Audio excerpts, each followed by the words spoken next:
the big news of the week. The big news of the week Mm. was the sacking of Erik Ten Hag. And what do you make of this news before I give my own take on the matter? What do you think? Okay, so Eric Ten Hag, I think the news came depends on the end of the spectrum where you belong. So if you're on the end of being a Man U Manchester United fan, this is a good news. But like for the lot of us all opposing fans, I think this is like bad news and stuff. I think we are thrown into a whirlwind of uncertainties. Although Man U tends to make very poor decisions when selecting their coaches, I think, yeah, they might have just gotten a gem, or they might have still gotten something mediocre. So we can't tell. I think the sense of uncertainty is what we are not happy about.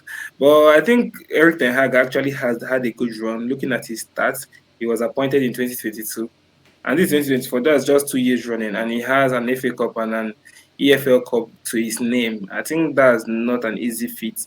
I think Ateta, with all the good football he has played, has just one FA Cup to his name. And yeah, so I think the it's just narratives, right? Because how and I think it's like a lot of things piling up from Cristiano Ronaldo's saga to Jadon Sancho's saga as well, now to Anthony, his prime player, not performing as well with some kind of big match losses in the sense of Tottenham and West Ham as well. So I think these have all come together to just make it right for the board to say goodbye to him. Yeah, I think that's a very good take on the matter. I think Erik Ten Hag sacking was inevitable. It was already a matter of time for when he's going to be sacked. But Mm. I, as a rival fan, to be honest, I'm not happy with this because it means, in one aspect, that Manchester United might be heading in the right direction. They might, they might have gotten, they might be on their way back, but it's led to know because the same feeling that's around the new manager, which we'll get to talk about later, is the same feeling that was there when Erik Ten Hag got into the job. It seems for some reason the Manchester United job always seemed to be bigger than the coaches. But this time around might be different because a few things have been changed. A few underlying factors have changed. With Ineos coming in, trying to do some groundwork, trying to put in people in place that actually know what they can see, what about football. People who has been around the game, people who've done things at several places like the person they got from Man City, Omar Barada, and Dan Ashworth that they got from Newcastle. So they are bringing in footballing gurus per se, and those people are now on the bedrock. It's 9 games late for me, but it's a better late than never. And so there are a lot of pros, and I would say at the moment it looks like a good decision, but where they go from here is how they're going to be judged. So for now, it's a good decision. Not good for the rival fans, but we'll see what actually happens eventually. So that's my take on Erik Ten Hag. It was a decision that was meant to happen because he wasn't playing good football. He wasn't also getting the results. It looked like the players had already given up on him. But to his credit, he's done well. He's actually he's actually won trophies where some of the other people haven't won trophies. But the type of football that he Exactly. played, the way he's handled the players, he's been totally off. Abysmal. Yeah, it's been off. Yeah, moving on from this topic, now moving on to the new man, Rúben Amorim, who was confirmed today as the new Manchester United coach. Firstly, what do you think about this appointment? That's Okay. from a perspective of Ruben Amorim. And then what do you think about the fact that he's not starting right away? What do you think? What impact do you think that is going to have on the team, or if any?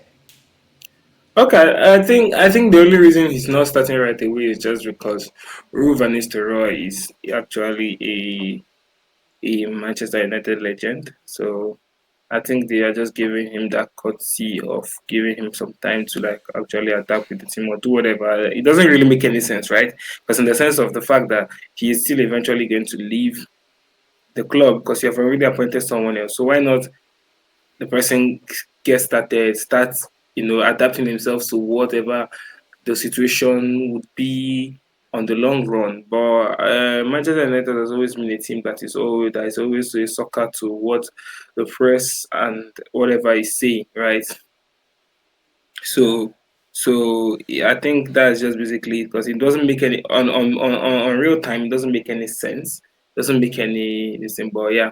So, but on the appointment itself, I think it's still one of those hit or miss kind of appointments because Rúben Amorim is literally coming out of left field. He's not literally not. He's not, quote unquote, your type of Manchester United coach, not high profiled, and not a lot of years of football under his belt. He started coaching in 2018, so this is basically his 60th year on the job, and he has to now bear the weight of coaching the likes of people that has even played football more than he has been a coach, right? So it's I think it's still one of those hit or miss kind of appointments that Manchester United over the recent years have become traditionally known for. Because I think there are coaches out there that when you get them in, you are very sure that you are going to win trophies. In the sense of someone like Conte, Yeah. if he was available. So, but I think Conte is like one of those persons that you are very sure you are going to contend or have a Yeah, say in for a trophy. that's a good take on it. Although, yeah, so I think it has its pros and cons. It was as if Man United have now gone back 2 years back to when they appointed Ten Hag. They had, But the difference now is they have background, which that background would like to see how strong it is. But they've essentially appointed a project manager, and I've got a few problems with how this is going to pan out. I think it could be a hit because he could come in and he could surprise everyone. He could be very good. And we've had surprises in the Premier League. We've had Arne Slot, who's coming. Everybody thinking he's not going to be able to cope under the pressure. And so okay. far, I would like to say Arne Slot is not a surprise because he came in and adopted or inherited a very, very good team. Like the team a year before was contending on all fronts for every trophy, right? So this is a very, very different end of the no, spectrum when you're talking about Manchester United, right? no, Because honestly, yeah, I understand you're saying he adopted a very good team.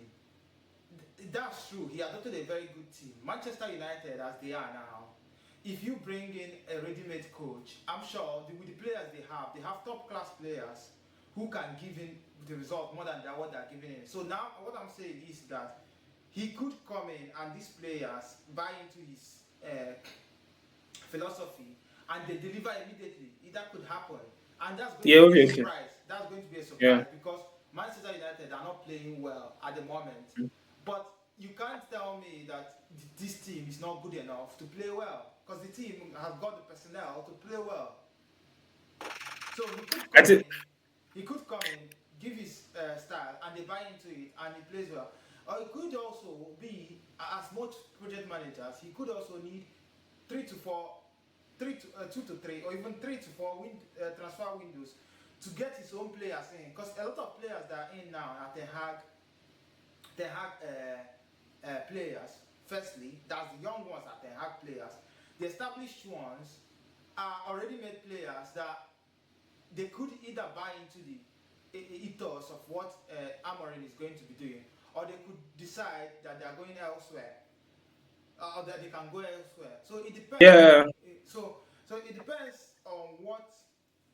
Like it could go both ways, and either way that it goes, I think if they buy into it, that means you will see a very rejuvenated Manchester United, just the same way we saw in the midweek game, which we'll get into the Hmm. Carabao Cup, which we get into how revived the team looked, and now, or he could have to come in and try this whole season, to assess the players, know the players that can play what he really wants, and then by the summer or the transfer, they now get rid of all the players they feel that are not going to be here or are not going to be like part of the project. That could it happened in Chelsea where uh, the board came in and they were like, if, even the players they bought initially, they when was Egbali took over, the players even thought Bowley bought in were sold because they were no longer fitting the plan. So it depends on what Ineos and the whole management structure want. If they wanted Yeah. a manager that could come in, tweak a few screws, and Man U start winning again, maybe they would have gone for a quote unquote established manager like the Tuchels, your Contes. That will get the team either playing or they getting their own players, and Manchester United wouldn't have to wait a long time. Amorim, on the other hand, could be that type of, nobody knows, he could be that type of coach, or he could be someone that needs, like an Arteta, that needs a few years to get his message across and to be able to get the players playing the way they are, because the players actually have to unlearn, if they have to unlearn a few things to be able to play the way but all these things depends on the way they adapt. So it could be a long game or it could be a quick game, but also it being a quick game is not a guarantee that it's going to be a success, because players can play well. Example is Tottenham Hotspur. Ange Postecoglou came in, 10 games unbeaten, and then what's happening now? Why is everybody turning on Ange? Because they feel he's no longer living. But Ange is not a bad coach. He's just coming. He's done his part, and Tottenham are not willing to spend money to get there. So that's my take on it. So it could be a very big hit, or it could be a miss, and Man United could also go to the point where, because there's no guarantee that Amorim wouldn't end up like his predecessors. They've had so many coaches. They've had Ten Hag when he came from Ajax, was one of the most sought after coaches. Yeah, yeah. Yeah, That's true. he came in. He had an interview with them in London, and then he was telling them he has project. They were telling him, he said he's ready to start and all those. He came in with a lot of big expectations, and he literally changed his style of play of what he was playing in Ajax, and started playing whatever that, like, I don't know what he started playing in Man United. He wasn't even playing the same thing he was playing in Ajax. So we don't know what's going to happen. So it's a blank canvas now, which is maybe exciting for Manchester United fans, which very good so, but is someone we all have to watch closely, because I think a lot of people are probably thinking now, oh, Man U is back, but that's not the case. You have to watch and see. Even Chelsea, that Chelsea is improving, it's not still the finished article. It's still a lot of work in progress there. So Yeah, that's my so take on that. basically, maybe just a final stuff Yeah, on the matter. So basically, I understand where you're coming from in the sense of him being a black canvas, him being able to either be a hit or a miss, and you also feel that the fact that he has some other stuff bothered yeah, around him helps him in the sense of, you know, being able to achieve or focus on basically managing the players and, yeah, setting out a clear criteria for what he wants and what he does not want. But I think over the years, if we've looked at Manchester United closely, we must have noticed that Manchester United is not a team that is okay, that has lacked in experienced coaches, right?